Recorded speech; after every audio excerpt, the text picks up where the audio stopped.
Hello everybody and welcome back to my channel. Today I'm going to be doing one of my favorite videos that I get to film every single late June, early July kind of time, and that is the mid-year freakout tag. I love being able to film this video myself, talk to you guys about how I think my reading is going. I also love being able to watch everybody else's mid-year freakout tags and kind of see how they're feeling about the books they're reading. It's just a tag that so many other people on BookTube participate in, so I feel like we're all doing it together, and it is just so fun. So yes, we're going to be talking about some highlights and some not so highlights of all of the books that I've read so far this year, and I can't wait. So let's just hop into it. So at the point that I'm filming this right now, I've read about 55 books so far this year. I feel like that is definitely less books than I have typically read at this point in the year, but I've been taking things a little bit slower with my reading this year. I'm definitely focusing on, quality over quantity. I'm trying not to just, read like a million books just because I can. I feel like it's also allowed me some time to focus on some new hobbies and interests as well, which has been really, really fun so far this year. And thanks to the sponsor of today's video, who is Craftsy, I feel like the second half of the year is probably going to continue on in the same vein. If you guys don't know, Craftsy is an online community that offers over 2,000 different classes that are perfect for crafters and makers of all kinds. They have so many different topics on there that I cannot wait to dive into, such as embroidery, knitting. One of these days, I'm going to learn to knit well. But they also have classes about quilting, sewing, journaling, truly any kind of crafty pursuit you could want to check out, they're gonna have. One project that I have personally been working on a lot recently, it has been taking up like the last month of my life, honestly,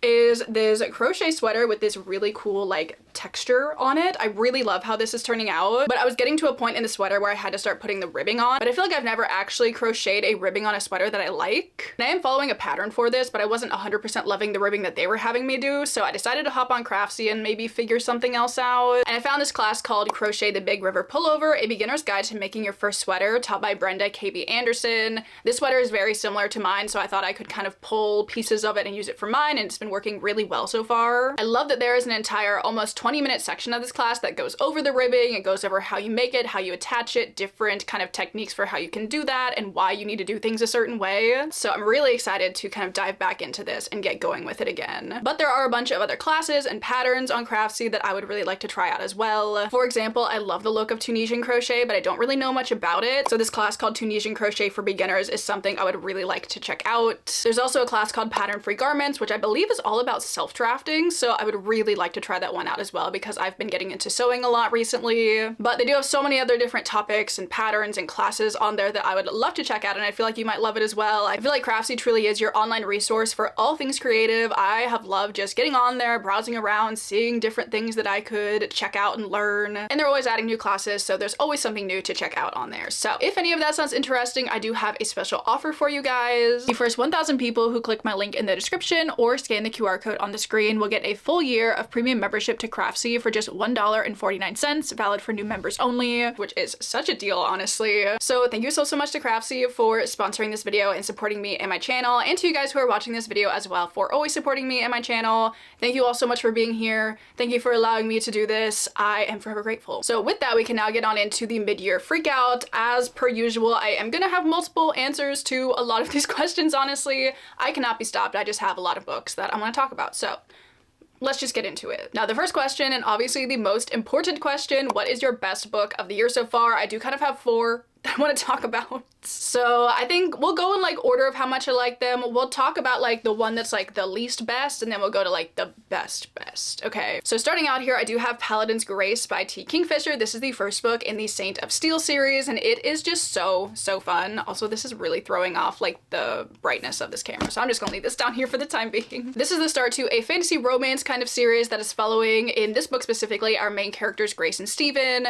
Grace is a perfumer. Stephen is kind of a paladin who has lost his god, and we're kind of seeing how they come into each other's lives. We kind of see this wider plot that they're getting wrapped up into, and it's just really, really fun. It also does have some horror elements to it as well. I really love the blend of like fantasy romance and like those kind of creepier elements to this book. I feel like it's just really unique. I also just absolutely love the characters and the romance. Grace is such an endearing main character, and so is Stephen as well, honestly. I love the fact that he's a big knitter. He has a lot of anxiety, so like he kind of uses knitting as a coping mechanism mechanism for that. So he's always like knitting socks for him and his fellow paladins, and I just think it's so funny. And if you're looking for just like a fun fantasy romance book to jump into, I would highly recommend Paladin's Grace. I feel like T. Kingfisher just writes fantasy romance that I absolutely love. This one and Swordheart have been really highly rated books for me personally, so I'm very excited to read some more of her like more fantasy romance books. I didn't love the second book in this series. I didn't make it all the way through it, but I didn't love the second one.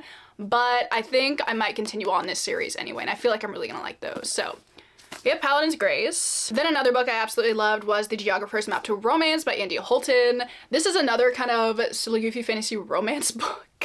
I have a type, okay? Like, I really do have a type. But this is kind of a historical fantasy rom-com kind of story. If you guys are unaware, Andy Holton writes really kind of silly goofy books. And if you don't want a silly goofy book, you're not gonna like this. But it is absolutely up my alley. We are basically following our two main characters, Elodie and Gabriel, who are in this marriage of convenience. There's definitely a lot of, you know, friction between the two of them. Neither of them were really wanting to get married, so we're kind of following them as they are, you know, dealing with all of that. They are also kind of geography professors / magical storm chasers. So in this book, they travel to the Welsh countryside to kind of investigate, study, figure out the root cause of this like magical storm that's happening. So it's very fun. I love the dynamic between the two of them. I feel like the only problem I have with this book is I wish there was a little bit more development in the romance at the end of the book. I feel like we get to a point with them where they're, you know, like in love, whatever, it's all good. And then the book like absolutely stops right there. And I wish we would have gotten like maybe 20 more pages of them having a real conversation. But like the rest of the book was so fun, I don't even care. Then I also have one of my more recent reads, which is obviously Anne of Green Gables. I absolutely loved Anne of Green Gables. Anne is such an endearing character. I loved following her and all of her wacky adventures that she goes on. I also love the fact that this follows Anne over a period of 5 years, I think. So in the beginning of the book, she is 11, but at the end of the book, she is kind of 16. And I really enjoyed watching her go through those like really formative years and kind of seeing her learn a lot of lessons, seeing her kind of come into herself. I also just absolutely love Ellen Montgomery's writing. It is so stunning. She knows how to set a vibe. Like, can I say, her nature descriptions, truly unmatched. They are unlike anything I've read before. And that is a huge reason also why I love this book, because she will make you feel like it is whatever season she is describing. I read this in late spring, but when she was describing like fall or winter, I was like, oh my god, like I feel like I am there. And I love nature descriptions, nature-y imagery like that. So absolutely loved Anne of Green Gables, obviously. And then my top favorite book of the year so far should come as no surprise. Obviously, it is Emily Wilde's Compendium of Lost Tales. Even though I don't love it as much as I love the other two books in the series, I feel like this was still a really solid conclusion for Emily and Wendell, and I do still miss them so much, honestly. I do love that the Emily Wilde series has graced my mid-year freakout tag for the last 3 years running, and I'm sad that it will not grace my mid-year freakout tag for 2026. Oh, yes, another tear. But if you guys don't know, this is basically a series that is following our main character, Emily Wilde, who is a Cambridge professor. She is a professor of Dryadology, so she studies all things fairy, folklore, all of that. And throughout the series, you kind of see her and one of her, you know, academic rivals, like not really, but like a little bit, Wendell Bambleby, as they end up going on some, you know, expeditions to different parts of Europe to study the Fae. It's just so good. Specifically, I really love the last book because I feel like it really did a great job at kind of making the whole trilogy seem really cohesive. I feel like this did a really good job at pulling in elements from both of the previous books and just making this such a satisfying conclusion. I also just love any book where I get to follow Emily and Wendell around. It's so good. I also really loved a lot of the kind of myths and folk tales that were brought into this one. There's one about these vengeful snails that will never leave my head. I still think it is so funny. I absolutely love the Emily Wilde series. It is like my top favorite series at the moment right now. And I'm so desperately begging Heather Fawcett to write like a short story collection or a spin-off novella, anything. I just need more, but this was absolutely one of my favorites of the year. Then next up we have my best sequel of the year. So this is kind of just a continuation of my favorite books of the year. But since these were sequels, I thought they were like really good as sequels. You know what I'm saying? So the first book that I want to talk about is Within the Sanctuary of Wings by Marie Brennan. This is the conclusion to the Lady Trent series. And I think this is definitely one of my favorite books in the series. I feel like this just did such a good job at wrapping up the series. I feel like throughout the 4 books prior to this one, we've kind of been leading to something of this magnitude. So when it actually happened, at first I was like, literally what's going on? But then I realized the genius of how this wraps up the story, and I absolutely loved it. I also love the emphasis on the study of dragons just in this book and the series in general. If you guys don't know, the Lady Trent series follows our main character, who is Lady Trent, who is a dragon naturalist, which means she studies dragons kind of for a living. And it's just so good. I do just love any book with like a natural historian vibe to it, but the fact that this one has dragons in it, big fan. And then my other favorite sequel is Carl's Doomsday Scenario by Matt Dinniman. I feel like I like this one just slightly more than the first one. I feel like this book though specifically adds a lot of depth to our characters, which is what I really enjoyed. I feel like the character development that both Carl and Princess Donut go through in this book is really interesting and not what I would really expect from this series, because it is kind of really stupid in points. Like the whole plot of this series, I've talked about it a lot, so like I won't talk about it too much.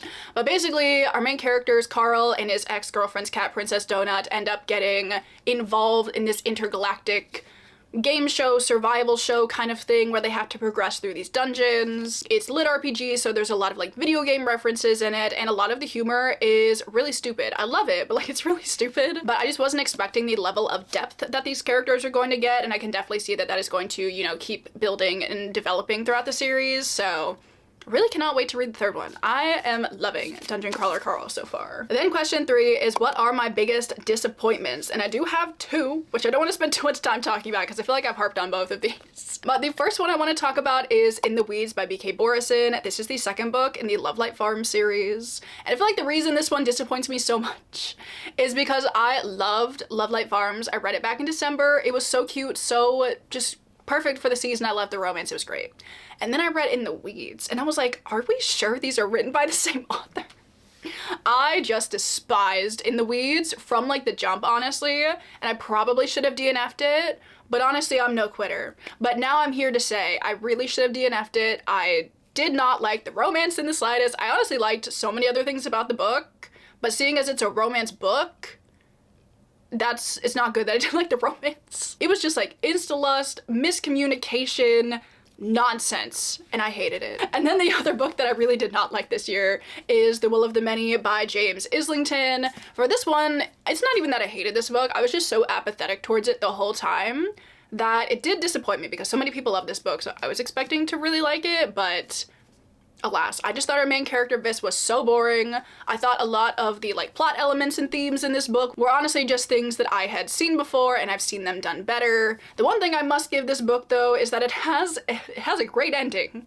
Last 20 pages of this book, wild. But the ending does not make up for my 630 pages of this being a snooze fest. Next up, moving, you know, back into some things that are more exciting, we have what are some new releases that you have not read yet. So a couple of things that I'm really excited to read that have come out rather recently. The first one being one that I've talked about a couple times, but I'm really excited about it. And that is Bury Our Bones in the Midnight Soil by V.E. Schwab. It's, you know, written by V.E. Schwab, already a point in its favor. But it's got vampires, it takes place over a time span of like 500 years. For the writing is stunning. People say it's very comparable to Addie LaRue. So I'm really interested to see what I'm gonna think about this one, but I have high hopes for this one. Another one is The Night and the Moth by Rachel Gillig. Again, you know, just a book that I think is gonna be fun. It's kind of I don't think it's technically fantasy romance. I don't know which one it is, but I feel like there's a term for when it's like mainly fantasy with romance. I don't know what the distinction is, honestly, but like it's that kind of vibe basically. But I really loved the kind of gothic vibe of Rachel Gillig's first duology, so I feel like I'm gonna like that in this one as well, and I've just seen good things about it so far. And then the last book that I have not gotten to yet, but I'm just waiting for my library hold to come in, is Overgrowth by Mira Grant. I absolutely loved Into the Drowning Deep, which I read last year, so I was really excited when I saw that, you know, Mira Grant or Shauna McGuire, whatever you want to call her, had a new book coming out, and I believe this one does kind of focus on an alien invasion. I think we have our main character who is an alien that's been living on Earth, and she's been trying to tell people about aliens, but like nobody believes her. Until one day, you know, like her family comes to retrieve her. Maybe? That sounds right. But I think this one will be really interesting. I don't really know if I've ever read like an alien invasion type story, so we'll see. And then the next question is, what are my most anticipated releases for the second half of the year? I do have quite a few. The first one being Uncharmed by Lucy Jane Wood. This is kind of a sequel companion kind of story to Bewitched, which I read last year and I really loved. And also the US cover for this is so cute. I cannot wait to get my hands on it. I think it comes out in maybe late August or early September, but Bewitched was just so cozy. I loved the little romance that was in it. I loved the witchy elements to it, so I feel like Uncharmed is going to be really cute as well. We also have Road Trip with a Vampire by Jenna Levine. This is the third book in a more contemporary vampire-y romance kind of series that I've been reading over the last 3 years. The first book is My Roommate is a Vampire. The second book is My Vampire Plus One, and I really enjoyed both of those. They're not the best. They're so silly. They're so goofy, but like they're just so fun. So I'm really excited about this one as well. I don't really know like what's going on in it, but I feel like the title kind of tells you all you need to know. So I'm excited to see what this one is like, and I think it comes out in, does this one come out in late August? I don't know when this one comes out, but like sometime around there. And then lastly for this question, I am also super excited for A Witch's Guide to Magical Innkeeping. I've been waiting for this book for so long. I feel like we all have, but it is finally coming out in mid-July. I absolutely loved oh my god, the titles are always so long, I always forget them. What is it called? The Very Secret Society of Irregular Witches. This is like the second, is it? Is it like a companion book? Is it its own thing? I'm not 100% sure, but I think it's gonna have like the same kind of, you know, cozy witchy vibe to it, which I obviously love. And there's an inn in it, so what more could you ask for? Then for the next question, what is my biggest surprise of the year? And for this one, I'm actually going to say my Hunger Games reread that I did back in April. I read these books for a video that I was doing on my Patreon where I reread the first 2 Hunger Games books, and then I read for the first time, well, I think I read like half of Mockingjay for the first time, and it was so much fun. Well, maybe fun isn't exactly the right word given the subject matter and the commentary of the books, but they are so good. Personally, when I was in middle school, I read the first 2. I liked them, but I wasn't exactly like a huge Hunger Games fan. But I decided, especially because everybody was getting really excited about Sunrise on the Reaping, that maybe I would give them another try, and I don't see how I wasn't a huge fan because these books are excellent. I loved my time reading them so much, and it just surprised me because I wasn't like the biggest fan when I was like 13, but like now I'm like, how could I not have been? Like, I don't know. But it was great. I literally read them within the span of like 3 days. I read like 1 a day, and it was so good. I was absolutely captivated. Obviously, Catching Fire is the best one. She's that bitch, but the rest of them, well, you know, I didn't love Mockingjay. Honestly, the ending of the series I was a little lukewarm about, but like the rest of it was great. The next question is, who is my new favorite author? And for this one, I feel like I would probably have to say Martha Wells, just because I've read the most books from her this year. I read the first Murderbot book back in December, and I really liked it, so I've read, I think, 4 more since then. Is that right? Yeah, I think I've read 5 out of the Murderbot series so far. And it's so great. I love her writing. I love the way she depicts Murderbot. I would be really interested to read some of Martha Wells' other books because I've only read Murderbot, but I think probably she would have to be my favorite new author. Even though I read one of her books last year technically, but it was like last couple days of the year, so it's close enough. Next question is, who is my new favorite character? And for this one, it is obviously going to be Anne Shirley from Anne of Green Gables. I truly don't see how you could not love her. I absolutely love her outlook on life. I love her imagination. I feel like I've said, you know, everything I need to say about her at this point, but she's just such a lovely main character, and I cannot wait to follow her as she grows into her, like, I don't know how old she gets in the series. I know she like has kids at one point, so I'm really interested to follow her over such a large span of time throughout the series. Next up, we have a book that made you cry. Now, I'm not a book crier. I don't know if I've ever like fully, you know, like cried at a book before. I've definitely, you know, like my eyes have watered, maybe like a couple of tears every now and then, but like I just don't cry at books. Like, I don't know, like a movie or TV show, absolutely, but not books. But I definitely have one book that made me come close to crying, and that is actually Project Hail Mary by Andy Weir, which I was not expecting, honestly.